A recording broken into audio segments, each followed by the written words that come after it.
મિત્રો નમસ્તે. આખો દિવસ કામ કર્યું, સાંજ પડી છે, ખૂબ થાકી ગયો છું. શરીર એટલું બધું થાક્યું, તરસ પણ વચ્ચે એટલી લાગતી હતી, પાણી એટલું બધું પીધું, થાક અને હવે પછી ભૂખ અને પછી ઊંઘ.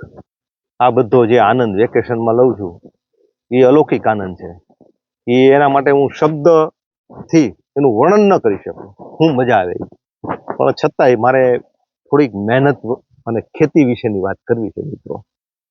આ માટી છે ને, માટી એ જ્યારે આમ હાથમાં લઈએ, માટીને ખુલ્લા પગે ખૂંદીએ, કામ કરીએ, થાકીએ, શ્વાસ આમ ધમોધમ ભરાઈ જાય, આફી જઈએ, અને ત્યારે જીવનનો જે ધબકાર મળે છે, જીવનનો જે આનંદ મળે છે, એનું વર્ણન પણ ન થઈ શકે અને એ કોઈ પણ રીતે આપણને બીજે કોઈ રસ્તેથી મળે પણ નહીં. આપણા જીવનમાં છે ને, આપણને એવું લાગે, ખાસ કરીને જે ખેડૂત ઉદ્યોગપતિઓ થયા છે, મોટા માણસો થયા છે, શહેરોમાં ગયા છે, મોટા બંગલાઓ બન્યા છે, એવા લોકોને એમ લાગે કે હાળી હવે મજા નથી આવતી, તો ખરેખર આમ હથેળીમાં પાણી લઈને આપણે મરી જવું જોઈએ. મજા ન આવે તો એટલા બધા બંગલા બનાવ્યા, એટલું બધું કાયમું વર્ષોથી જવાની તમન્ના હોય, ન્યા પીગ્યા હોઈએ અને પછી ન્યા મજા ન આવે તો સમજવું મિત્રો, આપણે જીવવામાં કંઈક ભૂલ કરી છે, કંઈક અસત્યને આપણે પકડી લીધું છે, સત્યને ક્યાંક આપણે ખોઈને આવ્યા છીએ. મિત્રો મજા કેવી આવતી, જે ગામડામાં મોટા થયા છો તમે વિચાર કરો, ગામડે કેવી મજા આવતી.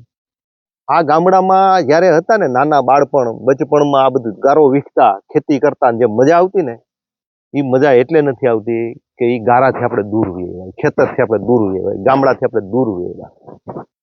મિત્રો તમને એવું લાગે ને કે હવે મજા નથી આવતી, ત્યારે વિદેશમાં ફરવા નહીં જતા, આપણે આનંદને ક્યાં ગોતીએ ખબર? તો સ્વિટ્ઝરલેન્ડ જઈએ, કાશ્મીર જઈએ, જુદી જુદી જગ્યાએ પ્રવાસો કરીએ, ખર્ચા કરીએ, પ્લેનમાં બેસીએ, ક્રૂઝમાં બેસીએ અને આનંદને ગોતીએ છીએ. અથવા તો મોટા મોટા ફંક્શન કરીએ, પાર્ટીઓ કરીએ, આપણો વૈભવ બતાવીએ છીએ.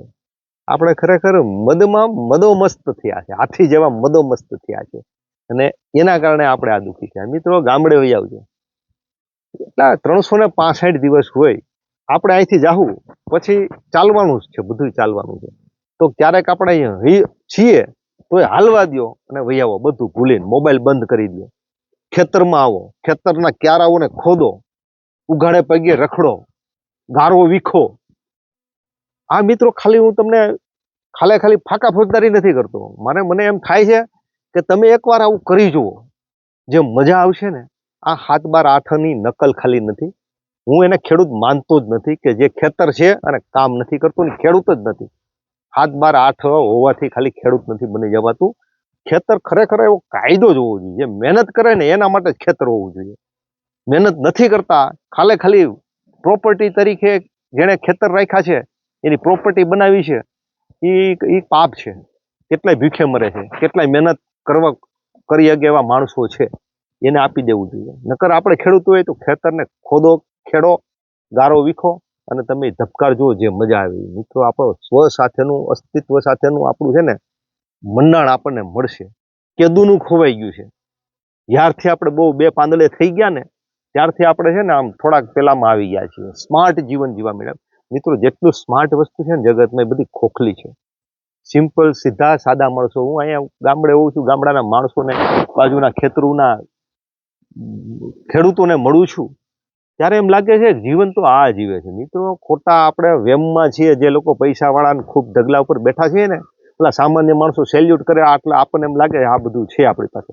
મિત્રો હાચો ધબકાર તો જે ખેતરમાં કામ કરે છે, પરસેવો પાડે છે, શ્વાસ ચડે છે, જેની ધમણ ધમાય છે, સેરોટોનિન, ડોપામાઇન, ઓક્ઝાટિસિન જેના હોર્મોન્સ બહાર નીકળે, જેનો પરસેવો બહાર આવે છે, અને પછી બે ઘડી જે આનંદ આવે છે ને, આ પ્રકૃતિ, આ બધી મહેફિલ લાગે તો આપણને એટલું બધું આમ જોઈએ તો આપણને લાગે કે આ બધા છે ને આપણી સાથે વાતો કરે છે. પવનની લહેરખી આવે તો મજા આવે, પાણી પીએ તો મજા આવે, ખાઈએ તો મજા આવે, સૂઈએ તો મજા આવે, પોતાના વિશે વિચારીએ તો મજા આવે.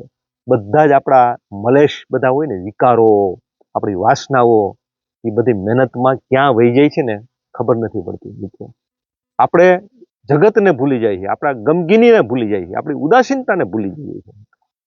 એટલે ખરેખર કામવું જોઈએ, મહેનત કરવી જોઈએ, અને વાડી હોય ને તો 365 દિવસમાં ક્યારેક ક્યારેક વાડીએ આવી બધું ભૂલીને મોબાઈલ બધું બંધ કરીને આપણા પદ પાવર ને જે હોય ને આપણી જે આમ મોટા મોટા આપણા ગરુર ને એ બધું મૂકી દેવાનું અને હાવ સિમ્પલ માણસ થઈ અને મજૂર કેમ કામ કરતા હોય એમ એક સાચા ખેડૂત થઈને કામ કરજો. મેં જો આજે આમાં શેરડી વાવી છે મસ્તી, ગઠ્ઠો અમે શેરડી લઈ આવતા ને ખાતા ને ગઠોડા કાપતા, ગઠોડા વાવીને એક ક્યારો કર્યો હતો, આખું વર્ષ ખાધી. તોય કેટલી વવાણી, આમાં બધી શેરડી વાવી, કેટલાક રતાળુ વાવ્યા અને કેટલુંક શાકભાજી વાવી. આ બધી મજા છે.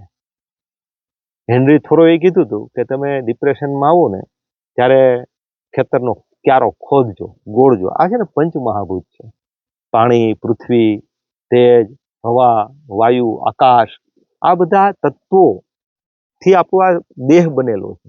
એમાં આપણું ક્યાંક મન, આપણો આત્મા ગોઠવાયેલો છે. એટલે મિત્રો આના સંસર્ગમાં આવીએ ને, આના સંપર્કમાં આવીએ ને ત્યારે જીવનનું નિસર્ગ, સાચો આનંદ જેને કહીએ ને એ આનંદ અનુભવાય છે. આપણે જીવનમાં આનંદ અનુભવતા જ નથી.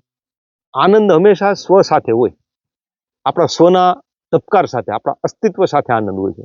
આપણે આનંદ ક્યાં ગોતીએ છીએ? વસ્તુઓ સાથે ને વસ્તુઓમાં.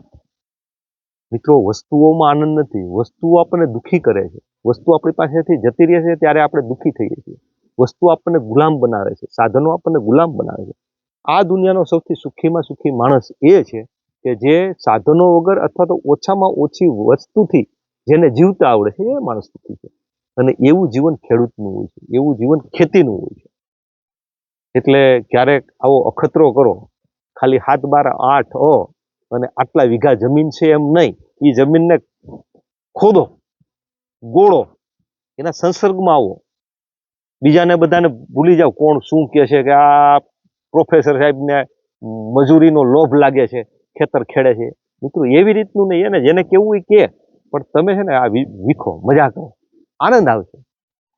મને ખરેખર એમ થાય છે ને કે આનો અખતરો કરો, હું તમને આમ શબ્દોથી બયાન ન આપી શકું શું મજા આવે છે, આને ગોઠવી ન શકું તમને. પણ એક વખત આ પ્રયોગ કરો, મહિનામાં એક વખત આવી 2 દિવસ વાડીએ રોકાવાનું, કામ કરવાનું. હું તો અહીંયા 50 દિવસથી અહીંયા રોકાવાનો છું, 50 દિવસ, લગભગ મહિના જેવું, 30 દિવસ જેવું થયું છે ને હજી હું 25 દિવસ જેવું અહીંયા છું. અને એટલો બધો આનંદ આવે છે. સવાર નિર્દોષ, પક્ષીઓના કલરો, બપોર વચ્ચે તડકો હોય તો કુંડામાં નાહવાનું, નિર્દોષ વાડીનું કૂવાનું પાણી પીવાનું. આ મજા છે. વસ્તુ છે.